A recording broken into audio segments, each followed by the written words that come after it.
So even though I had, I would reach a certain financial number, I would save a good percentage every year, 60 or even 90% of my income at one point. I kept moving that goalpost forward. So I would say it took me a long time to really heal my relationship with money, and really finding the FIRE movement was key in that.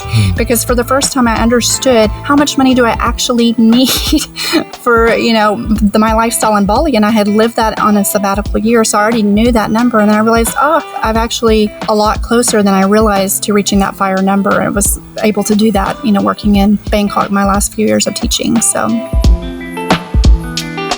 The Get Rich Slow Club podcast is a collaboration between Tash Etchman from Tash Invest and Anna Christina from Perla. The Get Rich Slow Club acknowledges the traditional custodians of the land we record on. From coast to coast, across land, waters, and communities, we pay our respects to elders past, present, and emerging. Any advice is general and does not consider your financial situation, needs, or objectives, so consider whether it's appropriate for you. Welcome to the Get Rich Slow Club podcast, where we take you from beginner to confident investor, where we can teach you everything you need to know about investing. So come get rich slow with us. Welcome back. I've got Amy and Matthew, who are both financial independence, retire early enthusiasts. They've been living abroad for many years, and they're going to share their story of how they think about finances and how they deal with finances as a couple. But before we get started, I'd love to hear what your money win or loss is. Well, my money win is just yesterday we signed a lease on 25 years in a property in Bali in the villa in the rice paddy. So that feels like a major win because we've been, Matthew's done a lot of research, especially on that. It's taken a long time to figure out Indonesian law. And, we had a place we loved. It's very peaceful. In fact, it's just right near here, just across the rice paddy right there. So we're so excited about that. So that was my money win from yesterday. Massive congrats. That's huge. Yeah, Did you celebrate last night? we went out to dinner, but we do that pretty much every night. Yeah. But yeah, it is a big step. I've never owned a home before. I've always moved around a lot of different countries in Asia mostly. But it feels really good to finally put down roots after a lot of years of, being, I mostly lived in countries for 6 years or something like that. I wasn't moving constantly. I'm not nomadic, but to actually have a place and put down roots feels really good. Yeah, you have a home, a place to call home now, officially. Beautiful. Oh, congrats. And Matthew, what's your money win or loss? My one would be, we were hiring 2 scooters here, and I decided to ditch mine and just go down to 1 scooter and jog as many places as I can. So pretty much within a 3 or 4 kilometre, I'm jogging twice a day to brunch and dinner, and then waddling home. So not only are you saving money, but you're actually getting extremely fit while you're at it. Yeah. Muscle over motor. That must be hard sometimes with Bali weather as well. It is, and I see it as a challenge, to sort of get out of my comfort zone, to rain, hail, no hail really here, rain or sunshine. Or humidity. Which is constant. I am jogging. Yeah, perfect. That's amazing.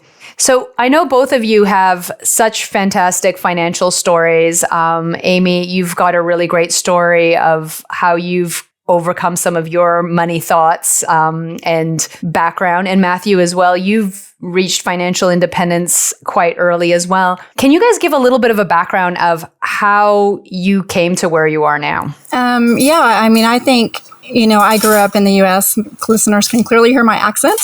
And, one thing that was really pivotal for me was when I was 12, my dad left my family. And so we went from having money to overnight not having much money. It was my mom and I.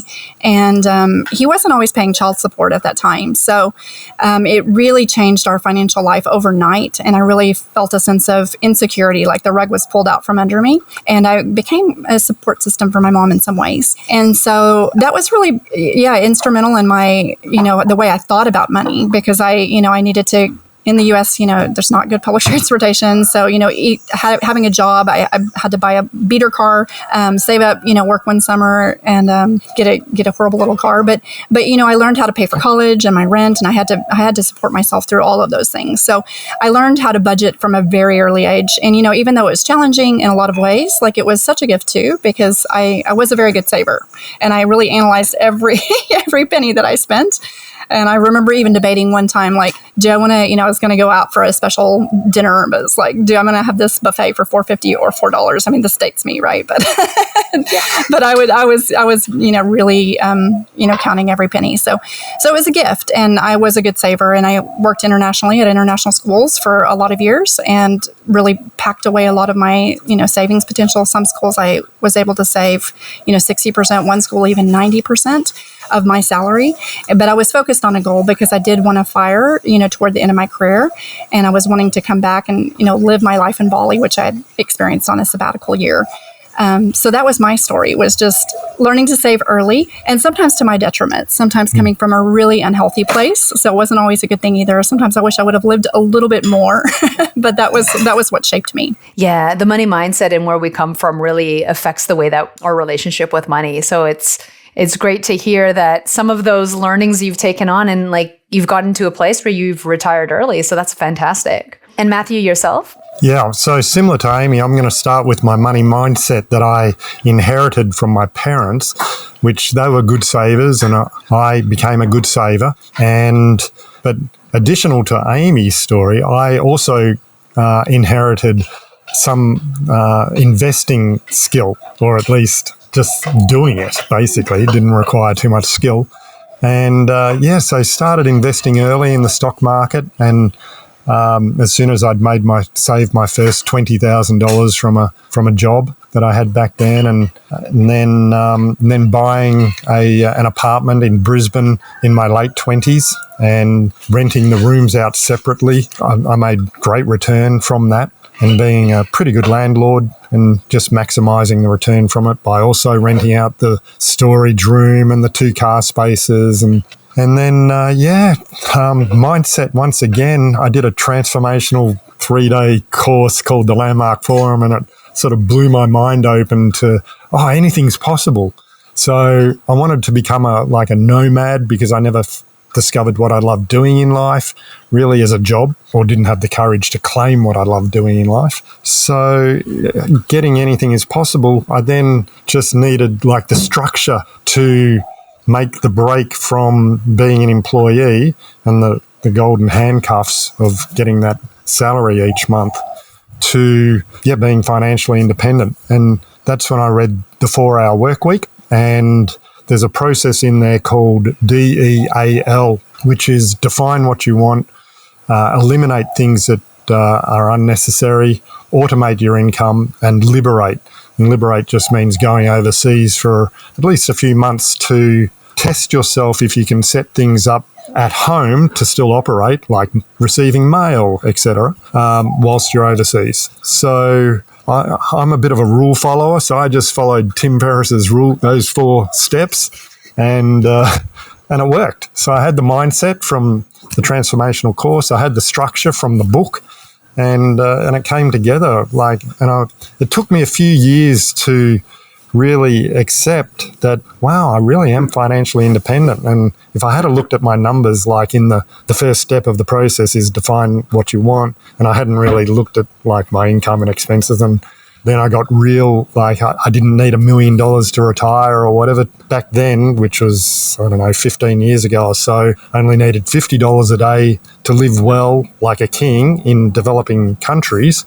So I discovered I had that. I was making that. So I took off and started to travel. I expected an unbudgeted or forecasted expense to come in and take me out of this financial independence bliss, and it never did. So that took me a few years to accept that I really am financially independent, and it actually works, and it doesn't cost as much to live, especially when not in Australia, than I thought.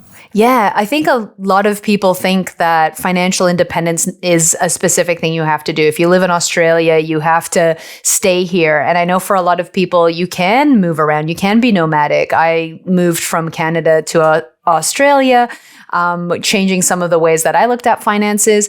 For anyone who's kind of starting at their financial journey, because I love talking to people who are in financial independence because it's something to look forward to. Like, how did they get there? What is the blueprint of them getting there?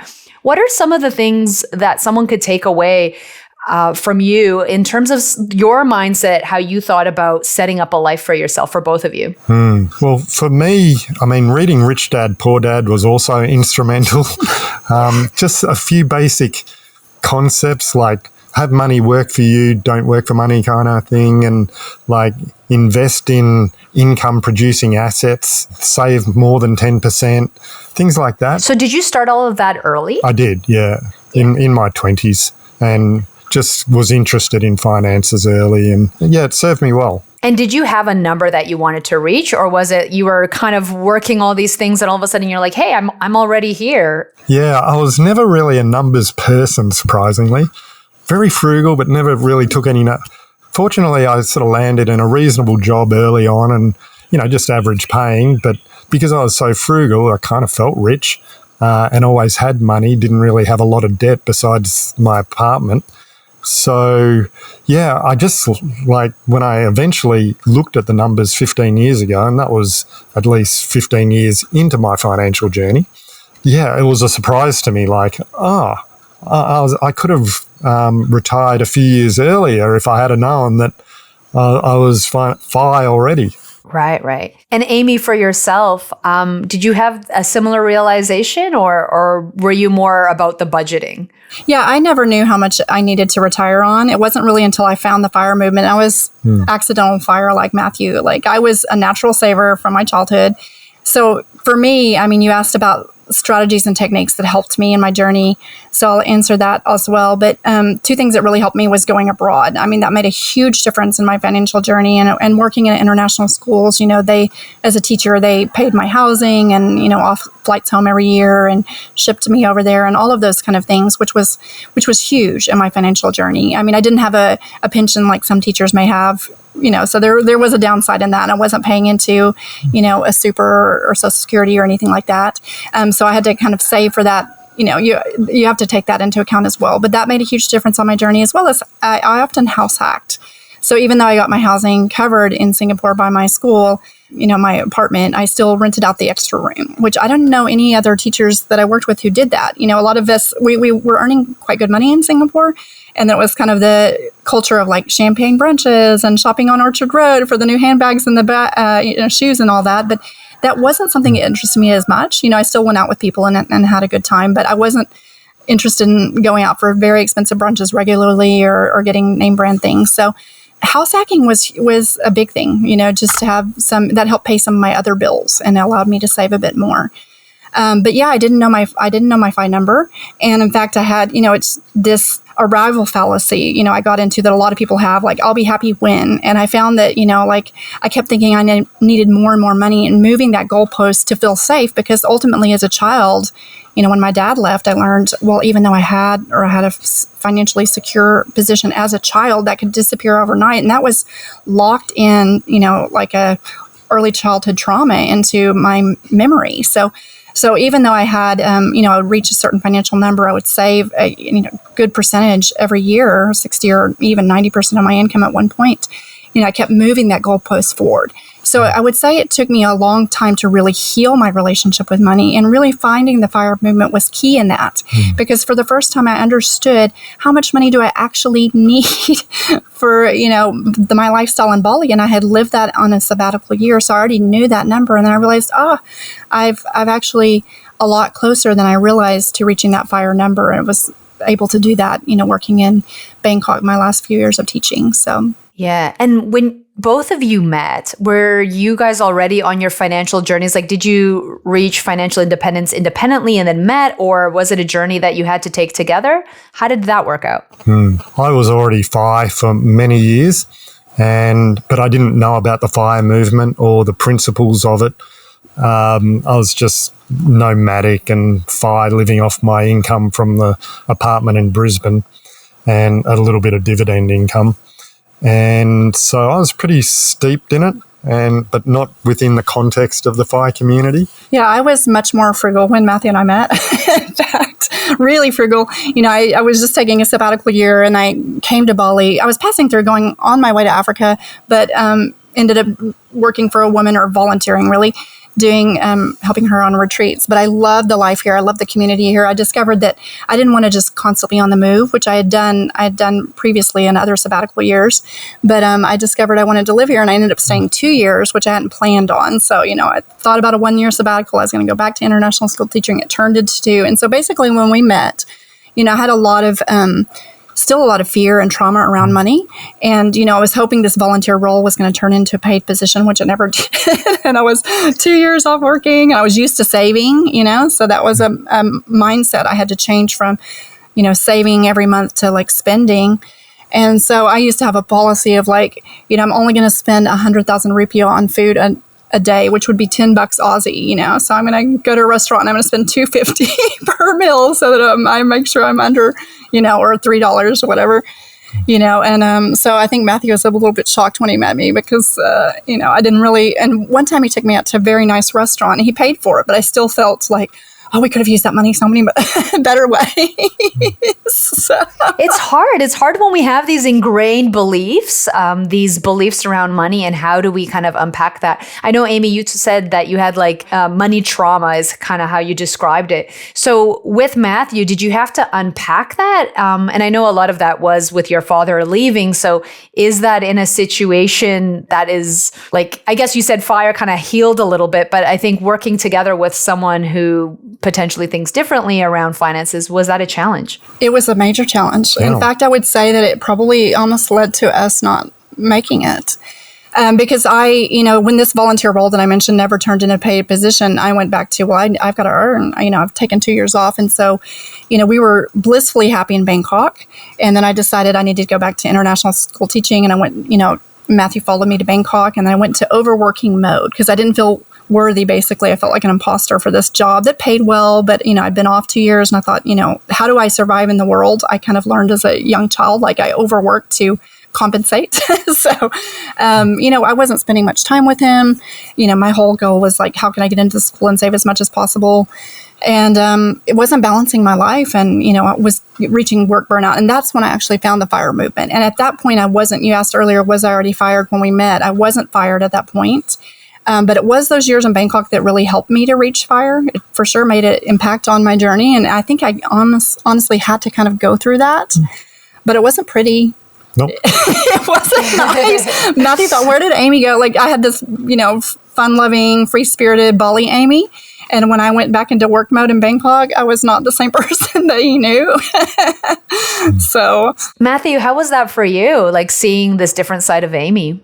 It was challenging. So I ended up leaving Bangkok and going down to Koh Phangan and spending 18 months there just waiting for Amy to work it out. Yeah. And this was during the pandemic as well. Yeah. So he was basically, for a while we were doing a long distance between Bali and Thailand, but then, the border shut. And so he went to an island. I was happy for him to go really because I was working so much that it almost kind of took pressure off me. Like I was in that mode, like I need to work a lot. So it's easier for you not to be here, waiting to spend time with me kind of thing. And he was enjoying his life on the island. But yeah, it was challenging for sure. I think you mentioned that it was like a make or break it kind of time in your relationship. What was like the biggest pieces of contention? Was it the financial kind of way that you viewed things, or was it something else? Well, I remember... Yeah, I just want to jump back a second. I remember when I took that job in Bangkok, at one point Matthew told me, how much money do you need to live in Bali a year? Like, I can support you. And, I had this mentality from when my mom had been left by my dad. It's like she had depended on a man financially, and then he had left. And so I kind of in my mind, like, I never want to depend on a man. I always want to be able to support myself. Yeah, and I think for more than anything was just that we weren't really spending much time together, and also because I was working so much. And then Matthew wasn't really enjoying his life in Bangkok. Like, he went from, being in nature, being in Bali, having a lot of community around, to being in a city, during lockdown where he didn't know many people. And I was socializing a lot from work, and I was coming home exhausted at the end of the day because I'd been in front of, 200 kids, that I just wanted to face plant on my bed and sleep. And he was wanting social interaction a little bit. I mean, you're a little bit more introverted, but, it was, I think it was a combination. I think it was less financial because, I was doing my own finances. We kind of kept our finances mostly separated, but it was more just who we were being in relationship at that time, as far as spending time together and having a good quality life and a balanced life. And that's mostly because I had issues. So I can blame myself for that. Oh, well, I think we all have issues, right? We all carry our own traumas and beliefs and our parents' thoughts and how they raised us around finances. So I love that you can openly talk about this, because sometimes it's so hard to talk about these things. I know for myself, like, my parents went through divorce, and similarly to you, Amy, I was like, I am never going to rely on another person. I want to make sure that I have my own money. Even if I was in a situation where someone I loved was like, hey, like, I can help support you, I need to have my own money, right? And that's really important. So how did the two of you kind of find a way to move past that? I think discovering the FIRE movement and knowing, I read the book, Your Money or Your Life by Vicki Robin, which really had an impact on me. And I think at one point she describes a scene where, if someone was to hold a gun to your head and ask you, your money or your life, what would you choose? And it really hit me. I think I was running one day. I was running around I lived in northern Bangkok, and I just remember that moment, standing on the side of that lake. And really, it occurred to me when I thought back about all my decisions in my life, and it really had always chosen money. Even my first decision to go abroad and work in Asia and teach abroad. I mean, I'm glad I did it because I loved it, and I don't have any desire to move back to the U.S. But, all of my life I'd been choosing, even small decisions for, do I go out to champagne brunch in Singapore? A lot of decisions were always run through a money filter, and that was the primary reason I was choosing something.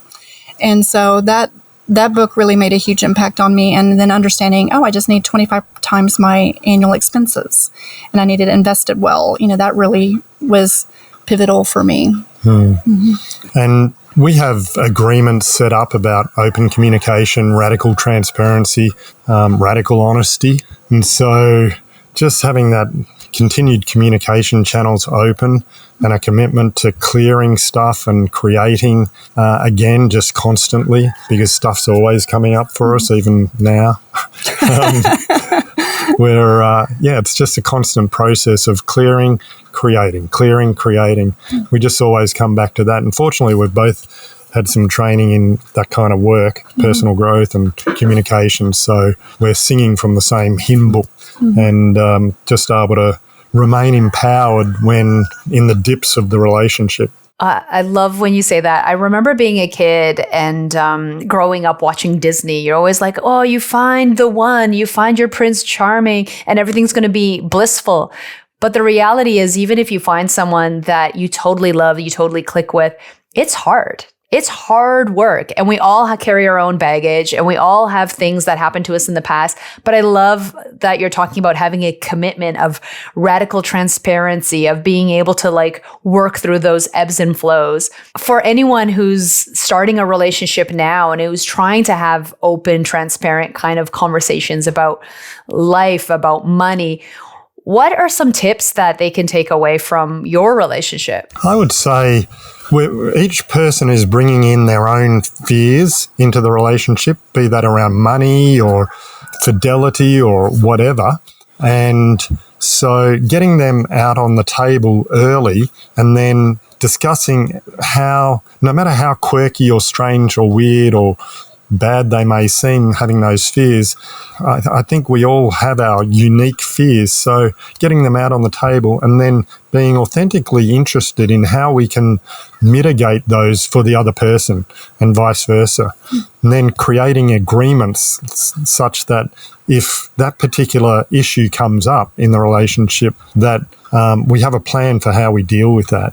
I love that. Yeah. Amy? Yeah, I was just going to say, when I went on my first date with Matthew, I was so impressed, with him because, you've done so much work with communication. You've done a lot of work with masculine, feminine relating, like studied David Data. And if listeners are familiar with The Superior Man, right? He wrote The Way of the Superior Man. Yeah. And it just, the way you communicated with me and that he was super vulnerable, he just expressed that he was interested in me on the first date and kind of laid it all on the table. Like, this is what he told me that he had a vasectomy on the first date. He said, if you want kids. Yeah, if you want kids, like, this is the reality. And I think that he had experienced that with previous women, like telling them that he, then they would think, oh, maybe I can change his mind. Maybe this could be reversed. And so he had learned early that just tell the woman right away. And so, that opened me up because I saw how vulnerable he was, that I could tell him, okay, well, these are my concerns. These are my worries. And I really think I owe it to you as far as, the work that you had done before with communication. And I've changed a lot since, we met in 2018. So, being in Ubud, there's a lot of opportunities for personal growth and transformation. It's kind of a holistic place for healing. So I've done a lot of work here too. But yeah, I'm grateful, and even just he took the front foot on like setting up these relationship agreements. And, we actually wrote them out. We created a doc that we revisited, and that's was very helpful in early stages of our relationship. So many people think it's like hokey to kind of like write an agreement or have something like that with a partner. But I know similarly, my partner and I will do things, and often I'll be like, you're my long-term investment. So we need to work out and we need to eat healthy and we need to do this for each other if we want to live a beautiful life together. Plus we have kids. So we need to be on the same page with these things. And finances is just one aspect of all of that in a partnership. How important do you think finances are in a partnership? I think it's very important. We're on a similar page really, but if I had, a partner who was spent a lot of money and wanted luxury. I feel like I have a very luxurious life in Bali in a way. I don't need a whole lot to feel, just give me yoga, give me some good food and good friends and community and time with Matthew and nature, and I feel happy. But if someone wanted like very luxurious all the time, like that would be really hard for me. And so I think both of us are a little bit frugal by nature, although we've gotten less frugal with time. It helps a lot. Yeah, for me, it's very important. Just the sort of the ground of relationship is safety. And so that financial piece, if that's not aligned with both partners and one partner's not feeling safe in the relationship, that's no bueno. So,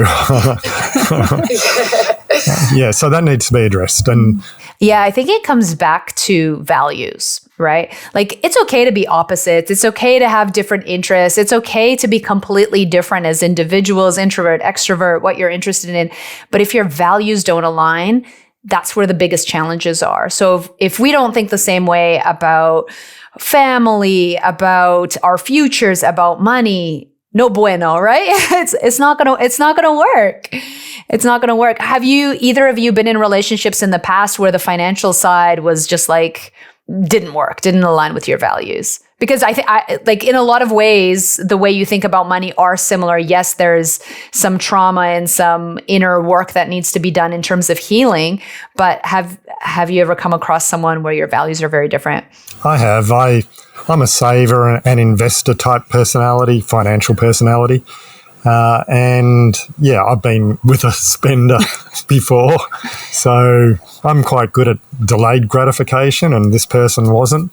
And it just wasn't going to work long term for me. Mm-hmm. Do you have any tips for anyone who's in a situation like that as well right now, where they're like, oh, I'm a saver, but my partner's a spender. How do we navigate this? Yeah, I for each relationship, I look at 4 criteria that are necessary for its sustainable success. And they are shared vision, like you were speaking about, shared values, open communication, and sexual polarity. And that's my dashboard for a relationship. And if one of those is unaligned in any kind of major way, and finances is pretty major, I say complete the relationship. Yeah. I guess I would say that, I guess it depends on how far, unaligned are they, right? Like sometimes people, you don't want to try to change your partner. But I think getting clear on the why is so important. Like, if I was a spender and Matthew came to me and, said, you need to spend less money, you need to be more frugal, or you shouldn't be buying so many clothes or whatever it is, most likely my reaction would be super defensive, I'd be felt made wrong or controlled, right? And I think, going back to what Matthew says, the 4 criteria, if you can align on the vision.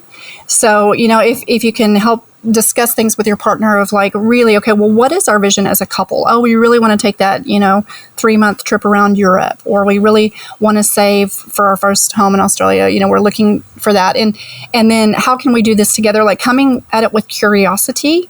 And maybe that takes, even getting some coaching or, bringing in someone as a therapist or something to align on the vision. Because I think once the vision's aligned, it's easier to align on the spending perhaps. And then maybe understanding where they're coming from. What is their money story from childhood, right? And if we can bring more understanding and curiosity to the other person, I think it really helps. Mm-hmm. Yeah, I think the more we can be open and transparent about where we've come from, what our goal is, and how to get there, if you can have a unified vision, it's so much easier as opposed to, hey, I think I want to go on holidays and I'm saving for a house.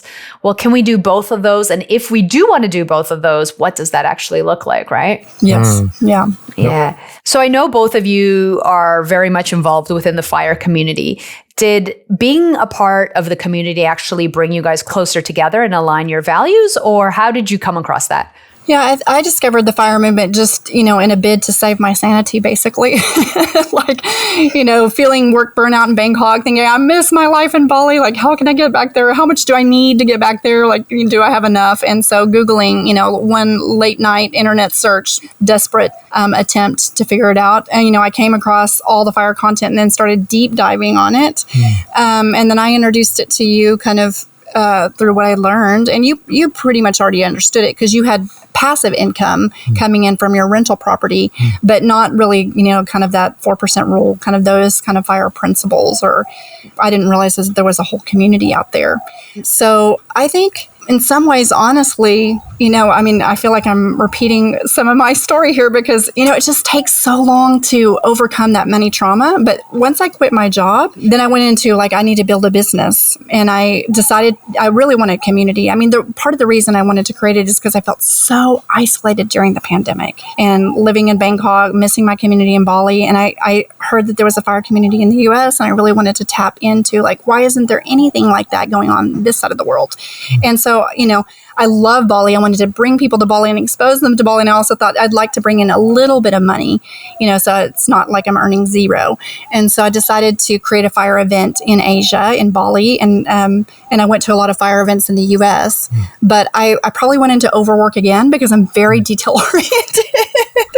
So, I came back to Bali and I searched out resorts for this retreat, I created, in 2023. And I went to 64 venues. So in some ways, I would say FIRE helped me align more with Matthew because I realized I could walk away from my job in that way. But then I repeated the same patterns of overworking. Once I decided I had the dream of the retreat and I was really excited about it, I was showing people the best of Bali. But I also, I didn't know how to balance very well. And it took me a little while. And I do feel like I balance a lot now. I live a very balanced life and love my free time and all that. But I didn't fully, I suppose turning off the job and turning off that, salary, it's always a little bit of a shock. And I think you were further along on your journey because you had fired much earlier. So you felt much more secure, and you also had more money than me as well. So you felt more secure of money's going to be okay. And he's always spent a little more than me in general. So I would say, yeah. Which isn't hard. No, I'm much better now, but still frugal ways. Yes, but yeah, I think it brought us together initially because I was able to leave my job, but then I had to heal my pattern of feeling like I need to overwork to feel worthy, or my fear of failure. I overcome that by overworking.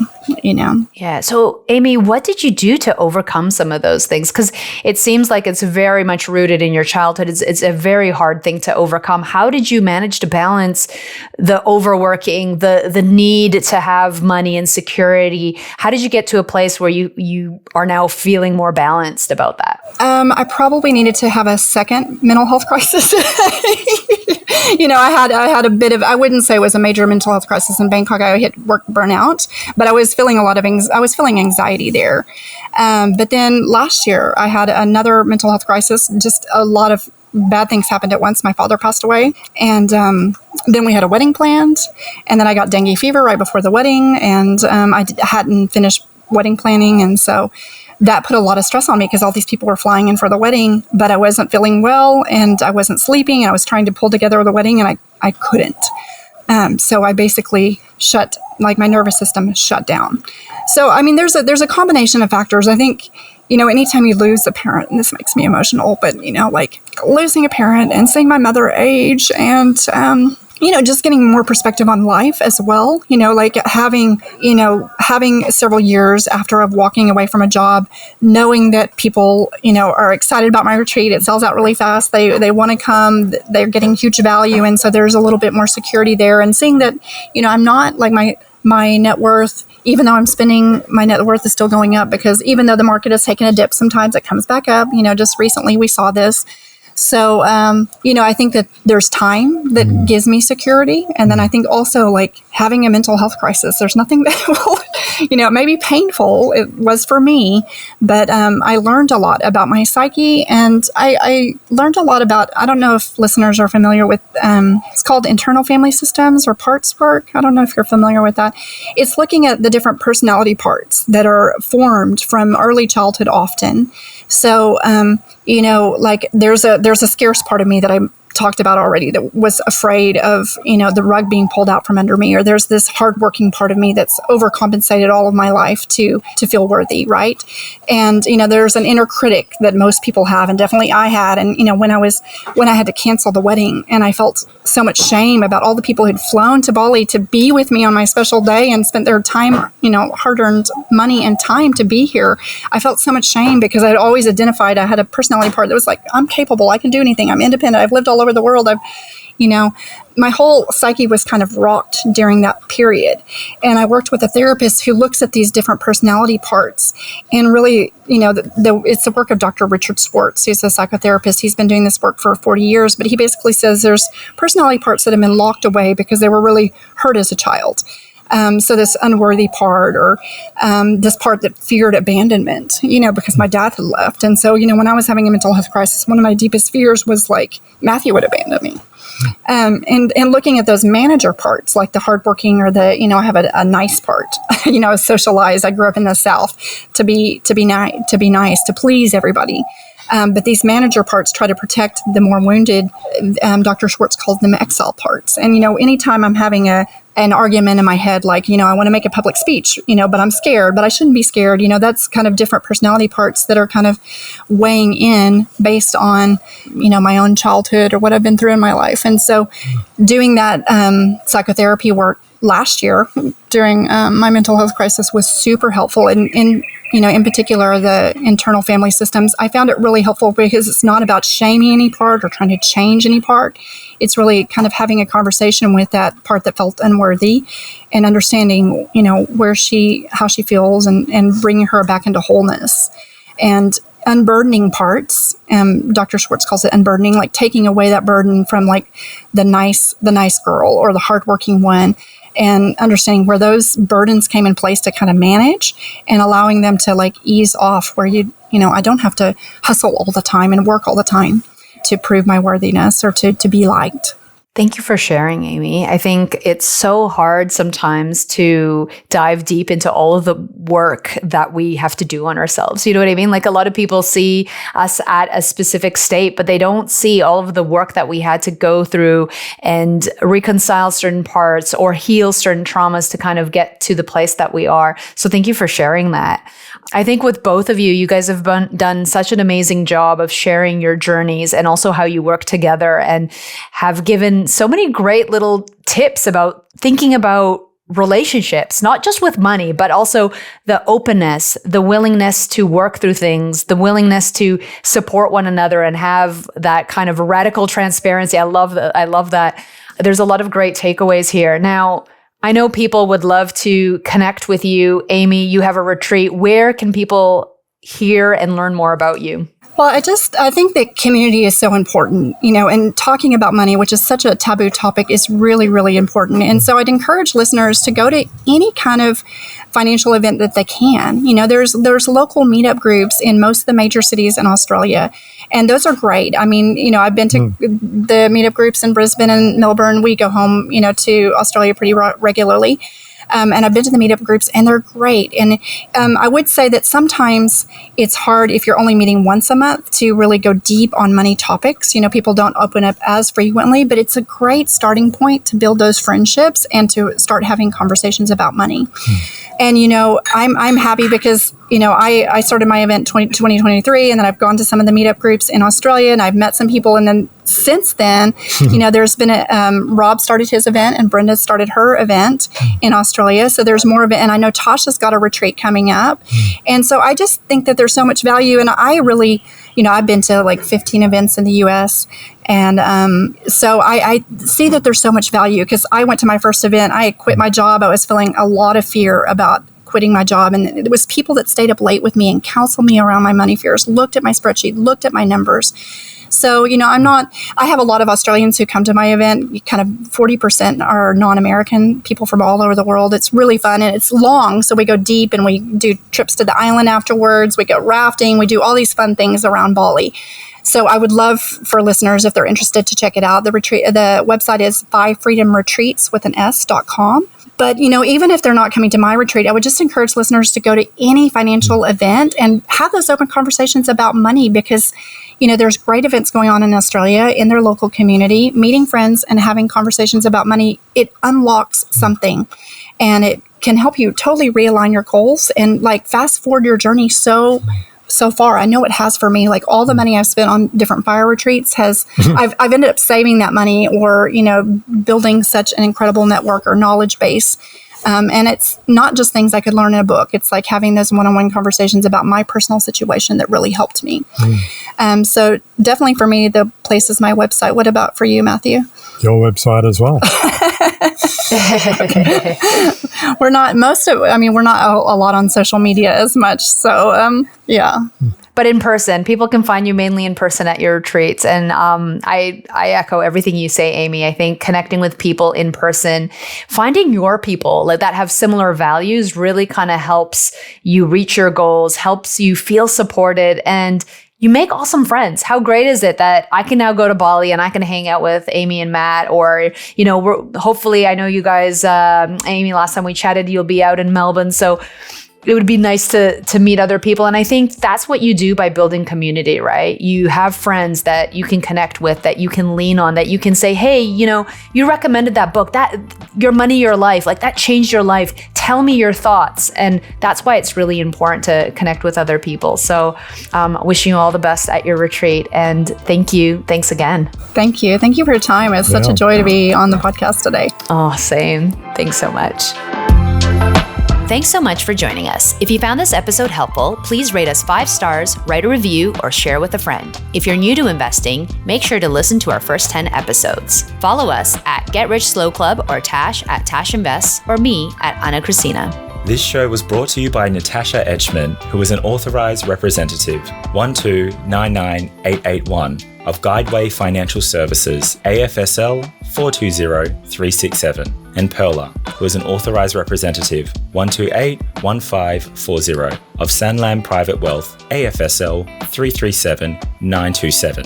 Knowledge is power, especially when it comes to investing. So make sure you check out our financial services guides and read the product disclosure statement and target market determination for any investments you're considering. See our show notes for more info.